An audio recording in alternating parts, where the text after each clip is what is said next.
జగన్ ప్రభుత్వం పోలీస్ వ్యవస్థను దుర్వినియోగం చేస్తున్నారని టీడీపీ నేత బోండ ఉమామహేశ్వరరావు ఆరోపించారు. ఎన్నికల కోడ్ వచ్చిన తర్వాత అధికారులు అందరూ కమిషనర్ పరిధిలోకి వెళ్తారు. కానీ మన రాష్ట్రంలో అలా జరగట్లేదు. నా కోసం వడ్డెరగూడెం వాళ్ళని ఇబ్బంది పెడుతున్నారని ఆవేదన చెందారు. మైనర్ను తప్పుడు కేసు పెట్టి అరెస్టు చేశారని, నన్ను తప్పుడు కేసులో ఇరికించాలని అనుకుంటే వారిని ఊరికే వదిలిపెట్టనని అన్నారు. సెంట్రల్ నియోజకవర్గంలో ఉండే దుర్గారావు ఎక్కడ ఉన్నాడో తెలియదన్నారు. దుర్గారావును వివేకాలాగా ఏమైనా చేశారా అని అనుమానం వ్యక్తం చేశారు. తప్పుడు కేసులు బనాయిస్తే న్యాయ పోరాటానికి దిగుతానని హెచ్చరించారు.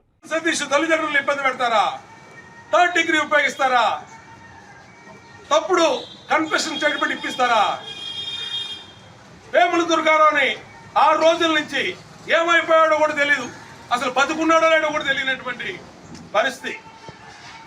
ఈ పోలీసులు అసలు ఉంచారా లేదంటే వివేకానంద రెడ్డి గారి లాగా ఇతరులు కూడా ఏమన్నా చేశారా? సమాధానం చెప్పు సిపి అని అడుగుతా ఉన్న విజయవాడ సిపిని. నా మీద కనుక తప్పుడు కేసులు కనుక పెట్టాలని చూస్తే న్యాయ పోరాటం చేస్తాను, విడిచిపెట్టే ప్రసక్తి లేదు. మీరు రేపు గవర్నమెంట్ మారాకైనా సరే దీని మీద మొత్తం కులకరాయి దాడి మీద సమగ్ర విచారణ చేపిస్తాం.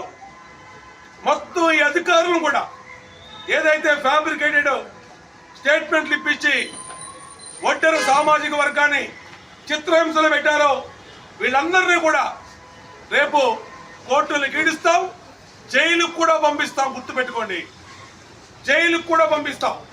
తెలంగాణలో మీరు ఉన్నతమైన చదువులు చదువుకొని కష్టపడి ఐపీఎస్లు అయ్యి ఇవాళ ఒక నేరగాడి చేతిలో కీలుబొమ్మలుగా మారిపోయారంటే ఇంతకన్నా దుర్మార్గం ఉందా?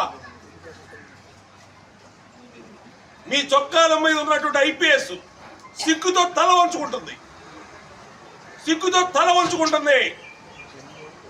సిపి కాంతిరావు అన్న టాటా అని చెప్తా ఉన్నా, డీజీపీకి చెప్తా ఉన్నా, సీతారామాంజలికి చెప్తా ఉన్నా. ఏంటిది? గులకరాయి వేసాడని అతను తీసుకెళ్లారు. అతను స్పష్టంగా చెప్పాడు, ప్రెస్లో పేపర్లో వచ్చింది. మా అన్నా క్యాంటీన్ని, మా ఇంటి పక్కన ఉండే అన్నా క్యాంటీన్ తొలగిచ్చారు. అందరికీ నమస్కారం అండి.